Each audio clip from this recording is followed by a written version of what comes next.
This is a quick rules for Killer from Tomorrow. So for setup, you take the Hunter Mark X card and you shuffle it in the bottom two from the deck. So you don't know which of the last three it will be. And then it goes on the bottom of the terror deck. Shuffle your Savior cards. And then you have your Trust card. And it starts at the very bottom. The Savior is the orange meeple. It's represented by this card. The S is where the Savior starts. So you put the final tokens on the bottom right here. And then you take 3 of these at random. So what they are is there's hearts underneath them. And you mix them all up. And then you randomly pick 3. And you put them on top. And then these are out of the game. And your Savior is over here, and he starts with 4 hearts. He can't use these until you unlock the Trust. And to unlock Trust, you have to use your Build a Trust cards from the tableau. So you have to be in the same spot that the Savior is in. You use this card, and if you succeed, then you increase the Trust. And then you have the Mark V, but he is not in play right now. That's for later if you bring him back to life. So the first thing that you're going to want to do is probably save the Savior. Because if the Savior dies, then your game is over. That's one of your lose conditions, is if the Savior dies. And the enemy targets the Savior as the final goal. And I'm going to use a sprint. I know I don't normally have that at the beginning of the game, but just for whatever. So I'm going to move 1, 2, and I'm going to come down here 3. 1, 2, and then there's arrows on the railings. See, all around the railings that go down into the food court down here. You have a choice to come down. You can come down. If you do, you have a risk of getting hurt. I got hurt. I lost a heart. But if I rolled a star, I would be safe. Killers will never come down unless they're forced to. So he'd have to go all the way around to come up here. He's not going to lose health just to come down quickly, unless he's forced to by some reason. Or if they panic down, that's not whatever. If it was a 1 or a 2, he'd panic down and he'd die because he'd lose his health. And I'm going to build a Trust, which helps bring these up. It's his turn, and he moves 1. He's going to try coming down here because he's targeting him. The closest way is to come over here. Panic only happens when the Bloodlust goes up. We'll explain that in a minute. Or at the upkeep phase, you draw a Savior card. It says move the Savior 3 spaces away from me. But if I get a good status, then I can actually move the Savior in 2 spaces in my choice. So, but he moves 3 spaces away from me, so he's going to go 1, 2, 3 over here. So if it comes all the way up here, then he can go on an exit space. He can escape. You don't have to be with him. I'm going to use a sprint, and I'm going to move 3 spaces to him. 1, 2, 3. And I'm going to use a Build a Trust. Let's just say I'm really lucky. And it goes up 2. We'll Build a Trust again. And it goes up 1. So now he's at full. He could exit whenever, because he's on the exit space right now. Immediately, as soon as he's unlocked, they could put 1 over here and bring my horror down. And we'll do it just for this example. And move over here and move over here. Oh yeah, he's gonna move up there and then he's gonna move back down here just for this example. I'm gonna walk 2 spaces over here by a critical blow. And then he's gonna come down here and kill this guy. But when victims die, bloodlust doesn't go up. Nothing happens. And then now during upkeep, all of these that I've used go over here. Just one. And you can only fill in empty rows. So these are the only 2 that can be used on the next turn with this one cube. The next Savior card. Move the Savior up to 2 spaces away from the killer. So I'm not moving him. So now it's my turn. And I sprint towards the killer. I use my critical blow. And I hit him. He's in a railing.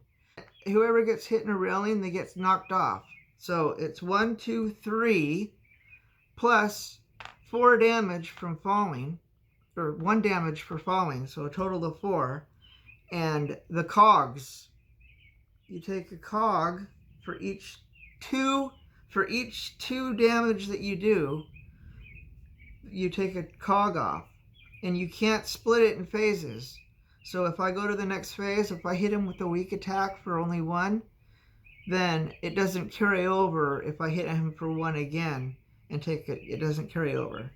So now he's down here, and you panic roll to see where these are going to go. So 1 and 5.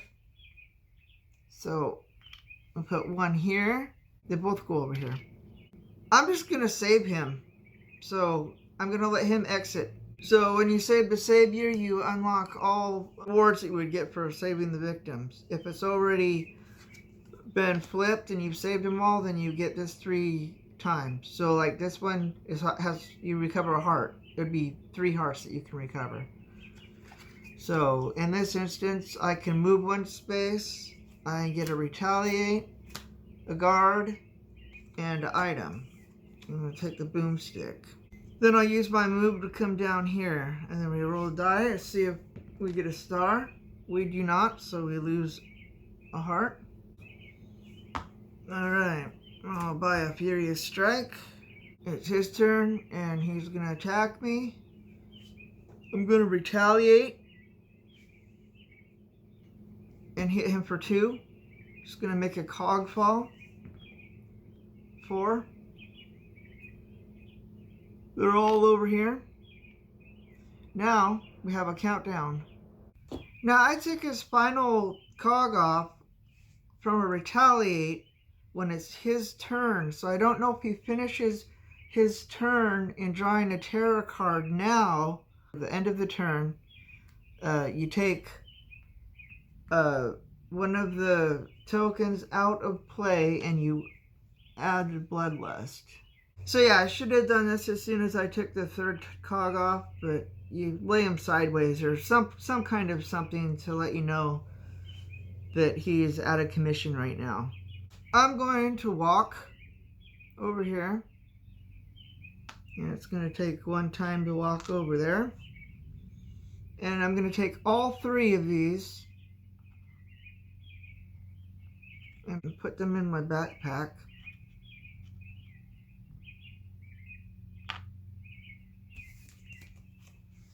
And that for each one that you take, it costs 1 time. 1, 2, 3. So now I'm down to 2 time. And then I use another walk to come back here. And now I can revive him to get an extra time. So now I have 3 time. I'll have 0 time. But unlock these and all those hearts. So there's 6 hearts altogether. He's got 6. I'm gonna add 6 to him. So he's he's alive again. But now he's on our team. And then you take this, even if it's been flipped over here or whatever, then this could be bad. This is bad if it's on this side, but once you turn him active to your side, then you put it under here and it gives you extra power. Alright, so I have no time to buy anything. It's his turn. And when these tokens, these 2 tokens under the cogs, all you do, you don't do any of the killer action, you don't draw a terror card. All you do is you take the token off, and then you bring that up, the Bloodlust up 1. And then that's it. That's the end of his turn. But that's the last token that I took off. So now you go and you look at the next setup card, not the one that you started off with, but the next one. And you look and you see where the killer is. And it shows the killer is right there, right where we are. He will be right there. So it's my turn, and I'm going to have him attack twice because they're all in the same spot. He's alive now. He's helping me out. So he attacks twice. Sprint. 1, 2, 3. We're in the military surplus store. He moves 1. There'll be upkeep, so I move these over here. It's my turn. Alright, skip my turn. And I retaliate. And it's his turn, and he moves 1 towards me. And it's upkeep. Everything's open for him. Now it's my turn, and I'm going to move him 2 spaces over here. 1, 2. And I'm going to have him attack for 2.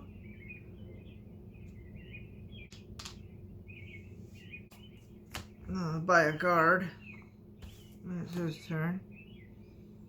It comes to me. He attacks me. But now we're in these rooms here. Whenever you're attacked in a room like this, you put this marker here and it busts a wall. So he attacks me, I guard, but I roll nothing. All I can do is reduce it by 1. But since he broke the wall, that adds an attack to the attack. So his attack right now is 2 plus breaking the wall, so a 3, and then my guard is 1, so I get hit 2 hearts. And now this room is considered 1 space. And since he attacked me and hit me and it went through, the bloodlust goes up. And I lose a horror. And he panics because the bloodlust goes up. That creates panic. He panics over here. And these all move over here 1.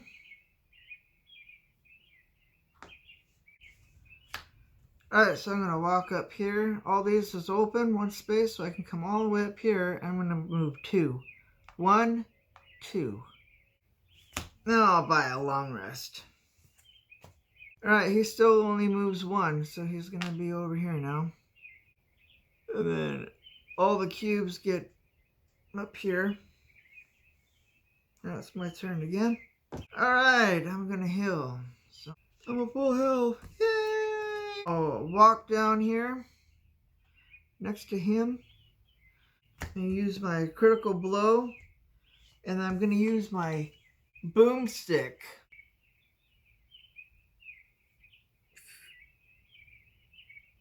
This boomstick makes it so if you shoot them off a balcony, then they get 1 fall damage, 1 damage from the extra damage from his card, and then regular damage that comes from this card. So it would be 1, 2, 3 for the fall damage, plus the 3, so that's 6 damage. 6 damage that the boomstick does, and he falls down here. But the bad thing is, but if you roll a 1, then you lose this item. It goes away. So since I hit him, Bloodlust goes up. No matter what. So if he hits me, Bloodlust goes up. If I hit him, Bloodlust goes up. Or if he hit the ally, then Bloodlust goes up. I'm going to walk down. I'm going to come down. And we're going to see if I take a damage. If it's a star, I'm safe. I don't take a damage. I'm going to use my Furious Strike.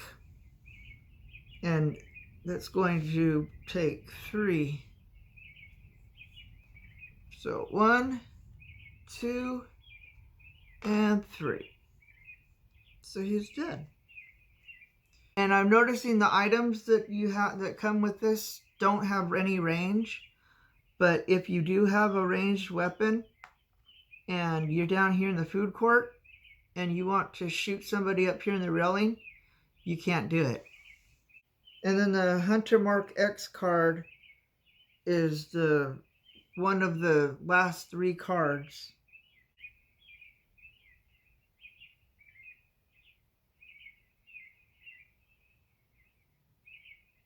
So if you draw the Hunter Mark X card and the Mark 5 is still the one that's active and the Mark 10 hasn't come out yet, then you automatically shut him down, and any cogs that haven't been removed go into his space.